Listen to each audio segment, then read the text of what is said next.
Osama bin Laden एक ऐसी शख्सियत जिसका नाम एक समय पर इतना मशहूर था कि आतंकवादियों की बात हो तो सबसे पहले इन्हीं का नाम लिया जाता था। ये शख्स दुनिया का सबसे ज्यादा जाना माना आतंकवादी था।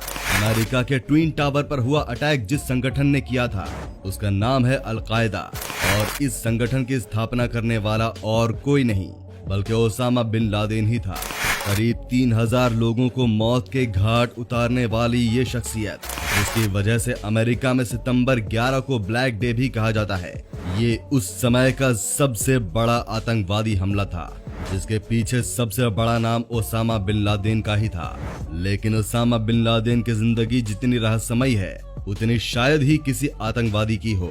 कोई कहता है कि ओसामा बिन लादेन एक बहुत बड़े साइंटिस्ट थे, तो किसी का मानना है कि ओसामा बिन लादेन को अमेरिका के खुफिया एजेंसी और मिलिट्री ने ही ट्रेन किया था। लेकिन ऐसा क्या हुआ कि वो अमेरिका का ही विरोधी बन गया? आखिर ऐसा क्या हुआ कि जो अमेरिका कभी खुद लादेन का समर्थक था वही उसके जान का दुश्मन बन गया? आज के इस वीडियो में ओसामा बिन लादेन से जुड़े ऐसे ही कुछ बातें आपको बताने जा रहे हैं। ये वीडियो बड़ी ही दिलचस्प होने वाली है, तो इसे कृपया अंत तक जरूर देखें। और अगर आपने अब तक क्रिस्पी एंटरटेनमेंट को फॉलो नहीं किया है तो इसे फॉलो कर लें। तो चलिए वीडियो शुरू करते हैं। सबसे पहले हम आपको बता दें कि ओसामा बिन लादेन की मौत पाकिस्तान में हुई थी और इसकी मौत अमेरिकी सैनिकों द्वारा हुई थी। लेकिन बहुत से ऐसे राज हैं जो उसके साथ ही दफन हो गए। यहाँ तक कि ओसामा बिन लादेन के शरीर तक को समंदर की गहराइयों में दफना दिया गया। आज के इस वीडियो में हम जानेंगे एक ऐसी कहानी जिसमें दो मुल्कों की दुनिया पर राज करने के महत्वाकांक्षा के चलते कई छोटे मुल्कों को बलि का बकरा बनाया गया। और क्या इसे अमेरिका ने खुद ही 9/11 के लिए जमीन तैयार की थी? अब इसमें कितनी सच्चाई है या ये बात पूरी तरीके से गलत है, हम नहीं कह सकते। लेकिन कुछ तथ्यों से आपको वाकिफ कराने की जरूर कोशिश करेंगे, तो आप बने रहिए इस वीडियो के अंत तक। सेकेंड वर्ल्ड वॉर के खत्म होने के बाद ये साल 1945 से 1989 के बीच का दौर था। दुनिया दो ध्रुव के बीच बट गई थी और दो ध्रुव थे अमेरिका और सोवियत संघ। शीत युद्ध या कोल्ड वार शब्द का इस्तेमाल अमेरिका और सोवियत संघ के बीच उस दौर में जारी रहे तनावपूर्ण संबंधों के बीच किया जाता है। परमाणु युद्ध के आशंका से दोनों ही पक्ष कभी भी सीधे तौर पर एक दूसरे से युद्ध में नहीं उलझे, लेकिन उस वक्त करोड़ों लोग इस डर के साए में जी रहे थे और ऐसे में दोनों ही देश दुनिया पर हुकूमत करने के लिए अपने सपने को पूरा करने के लिए माहौल तैयार कर रहे थे। अफगानिस्तान के ऊपर जितने भी देश हैं जैसे कजाकिस्तान, तुर्कमेनिस्तान, ये सब उस वक्त सोवियत यानी रूस का हिस्सा था। ऐसे में उस एरिया में रूस के प्रभाव को कम करने के लिए अमेरिका ने पाकिस्तान का जो POK वाला एरिया है वहां गिलगिट में एक आर्मी कैंप बना लिया, क्योंकि पाकिस्तान के ऊपर अमेरिका हमेशा से ही मेहरबान रहता है। इसीलिए पाकिस्तान भी उसके मंसूबे में उसका साथ देने लगा। अब जब रूस ने देखा कि इस एरिया में अमेरिका अपने पांव जमाने की कोशिश कर रहा है तो उसने अफगानिस्तान पर हमला कर दिया, क्योंकि वो पाकिस्तान को घेर कर वहां बने अमेरिका के आर्मी कैंप का जवाब देना चाहता था। लेकिन अमेरिका भी कुछ कम नहीं, वो भी इस हमले का जवाब देना चाहता था, पर कोल्ड वार के चलते ये मुमकिन नहीं था। और वैसे भी रूस ने अमेरिका पर सीधे हमला नहीं किया था, उसने हमला तो अफगानिस्तान पर किया था, पर उसका मकसद तो उसका अमेरिका को घेरने का ही था। तो अमेरिका ने भी अब एक प्लान बनाया। उसने साउथ अफ्रीका से एक बहुत बड़े साइंटिस्ट को बुलाया जो एक बहुत ही धनी परिवार से था, और उसमें लोगों को मैनिपुलेट करने का एक ऐसा गुण था कि जो भी उसकी बातें सुनते वो बिना कुछ सोचे समझे उसके पीछे चलते। उस साइंटिस्ट को जब अफगानिस्तान भेजा गया तो उसने वहां की युवाओं को देश प्रेम की भावना से भर दिया। उसके भाषणों से लाखों युवा सोवियत संघ के खिलाफ हथियार उठाने को तैयार हो गए। उसने युवाओं में आजादी और क्रांति की ऐसी जोत जलाई कि लोग अपने घर बार छोड़कर उसके द्वारा बनाई गई फौज में भर्ती होने लगे। लेकिन इस युद्ध के लिए उन्हें हथियारों और टेक्नोलॉजी की जरूरत थी, और यहाँ उन्हें मिला अमेरिका का साथ। अमेरिका ने उन्हें कहा कि जाओ आप लड़ो और हम आपको पैसा, हथियार और टेक्नोलॉजी सब प्रोवाइड करेंगे। ऐसा कहा अमेरिका ने, और बस फिर क्या था, अमेरिका की मदद से उस एक साइंटिस्ट के लीडरशिप में अफगानिस्तान के लड़ाकों ने रूस को अपने देश से खदेड़ दिया। अब पूरी कहानी सुनने के बाद आप समझ गए होंगे कि वो साइंटिस्ट आखिर कौन था। जी हाँ, वो साइंटिस्ट था ओसामा बिन लादेन।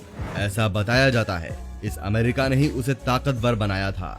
ये एक थ्योरी है या एक फैक्ट हम नहीं कह सकते, लेकिन बातें ऐसी बताई जाती हैं। और जब तक वो अमेरिका के साथ था यानी कि लादेन, तब तक उसे देश प्रेमी माना जाता था। और जैसे ही उसने अमेरिका को आंखें दिखाई, वो आतंकवादी घोषित कर दिया गया, क्योंकि दुनिया का सबसे बड़ा ताकतवर प्रोपेगेंडा मैकेनिज्म अमेरिका के हाथों में था, जो जिसे चाहे आबाद कर दे और जिसे चाहे बर्बाद कर दे, चाहे उसकी इज्जत ऊपर उठा दे, जिसे चाहे उसकी इज्जत नीचे गिरा दे।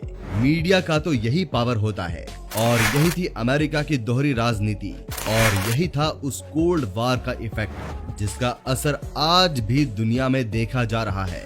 फिर आगे चलकर वो अमेरिका का दुश्मन कैसे बन गया, इसके पीछे की कहानी भी काफी पुरानी है। दरअसल ओसामा अमेरिका से बदला लेना चाहता था, क्योंकि अमेरिका ने कई साल पहले फिलिस्तीन पर बमबारी की थी और वहां रहने वाले मुस्लिमों को वहां से जाने के लिए मजबूर कर दिया था और फिलिस्तीन तोड़कर इजराइल बना दिया था।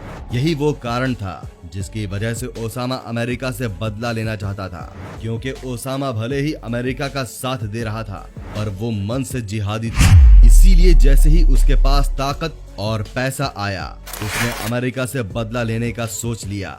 इसी के चलते 9/11 का हमला देखा गया। दरअसल ओसामा अमेरिका को ये बताना चाहता था कि आखिर फिलिस्तीन की क्या गलती थी कि उनके ऊपर बमबारी की गई, और इसीलिए उसने भी जैसे को तैसा जवाब देने की ठान ली। इसी के चलते 11 सितंबर 2001 को उसने अमेरिका के ट्विन टावर पर ऐसा हमला किया जिसमें 3000 से भी ज्यादा मासूम मारे गए, और इसी के चलते वो अमेरिका का जानी दुश्मन बन गया और उस समय वहां का मोस्ट वांटेड क्रिमिनल भी बन गया। वो अमेरिका को बताना चाहता था कि बम गिराने का अधिकार सिर्फ उसी के पास नहीं है। अमेरिका उस समय वियतनाम पर सैकड़ों बम गिरा चुका था, क्योंकि जब दो सबसे बड़े ताकतवर देश आपस में आमने सामने लड़ाई नहीं कर पाते हैं तो वो दूसरे छोटे देशों को मोहरा बनाकर आपसी रंजिश निभाते हैं। इसी के चलते बहुत से देश इस कोल्ड वॉर की चपेट में आए। जब 9/11 का हमला हुआ तो अमेरिका को समझ में आया कि ये तो हमारा ही दाव उल्टा पड़ गया, और अब अगर वो ओसामा से बदला नहीं लेता तो दुनिया में उसकी किरकिरी हो जाती। बस फिर क्या था, अमेरिका टूट पड़ा अफगानिस्तान पर यहाँ पर फिर कुछ ऐसा हुआ जिसकी उम्मीद अमेरिका ने नहीं की होगी। उस वक्त उसके सबसे बड़े दुश्मन बन चुके ओसामा को पनाह किसने दी? उसके टुकड़ों पर पलने वाले देश पाकिस्तान ने। ओसामा बिन लादेन ने अमेरिकी फौजियों को कई बार चकमा दिया। अमेरिकी सेना जब भी ओसामा को मारने की घोषणा करती, तभी ओसामा अपना कोई टेप जारी कर दुनिया को दिखा देता कि आतंक को हराना इतना आसान नहीं। लेकिन अंत में 1 मई 2011 को ओसामा बिन लादेन को पाकिस्तान में मार दिया गया और उसकी लाश को समुद्र में दफन कर दिया गया, और इसी के साथ ओसामा बिन लादेन से जुड़ी कई रहस्य भी दफन हो गए, क्योंकि आखिरकार ओसामा बिन लादेन को ताकत और पैसा अमेरिका ने ही दिया था। और ये भी कहा जाता है कि ओसामा बिन लादेन को CIA द्वारा ट्रेनिंग दी गई थी। ओसामा बिन लादेन एक आतंकवादी था, इसमें कोई दो राय नहीं है, लेकिन उसको ये बेशुमार ताकत और पैसा अमेरिका द्वारा ही दिया गया था। अब हम आपको ये तो नहीं बता सकते कि इसके पीछे कितनी सच्चाई है, क्योंकि ओसामा बिन लादेन अब नहीं रहा। लेकिन अगर सच है तो अमेरिका में हुए हमले का जिम्मेदार खुद अमेरिका ही है। तो ये था ओसामा बिन लादेन, जिसने अफगानिस्तान के युवाओं को लेकर एक ऐसा आतंकवादी संगठन बनाया जो आज भी कहीं ना कहीं जीवित है।